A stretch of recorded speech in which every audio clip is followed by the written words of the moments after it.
ಕೆಲಸ ಮಾಡುವುದಕ್ಕೆ ಮನಸ್ಸಿಲ್ಲವೇ? ಮಾಡುತ್ತಿರುವ ಕೆಲಸದಲ್ಲಿ ಏಕಾಗ್ರತೆ ಮೂಡದೆ, ಸರಿಯಾಗಿ ಕೆಲಸ ಸಾಗದೆ ಸಮಯ ಹಾಳಾಗುತ್ತಿದೆಯೇ?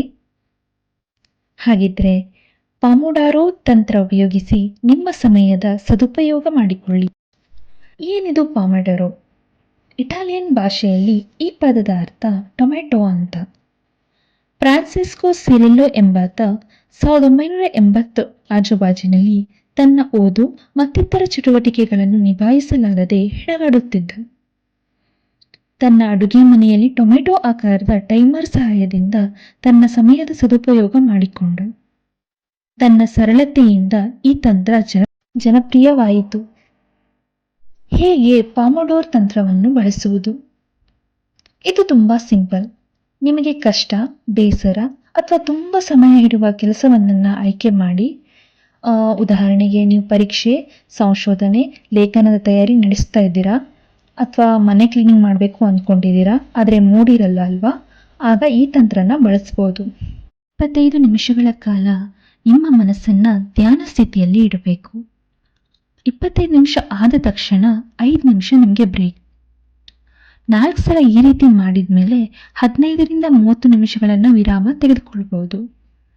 25 ನಿಮಿಷಗಳು ಸರಿ ಅನಿಸದಿದ್ದರೆ ನಿಮಗಿಷ್ಟ ಬಂದಷ್ಟು ಹೊತ್ತಿಗೆ ಟೈಮರ್ನ ಸೆಟ್ ಮಾಡಿ. ಚಿಕ್ಕ ಚಿಕ್ಕ ಕೆಲಸಗಳನ್ನು ಒಟ್ಟುಗೂಡಿಸಿ ಒಂದು ಪಾಮೊಡಾರೋ ಮಾಡಿ. ಟೈಮರ್ ಇಟ್ಟು ಅದು ಒಡೆಯುವವರೆಗೂ ಬ್ರೌಸ್ ಮಾಡುವುದು, ಫೋನ್ ಮಾಡುವುದು, ಬಾತ್ರೂಮ್, ನೀರು ಕುಡಿಯಲು ಹೇಳುವುದು ಆದಷ್ಟು ಅವಾಯ್ಡ್ ಮಾಡಿ. ಅಯ್ಯೋ ಇಷ್ಟೇನಾ ಅಂತ ಅಂದ್ಕೋಬೇಡಿ.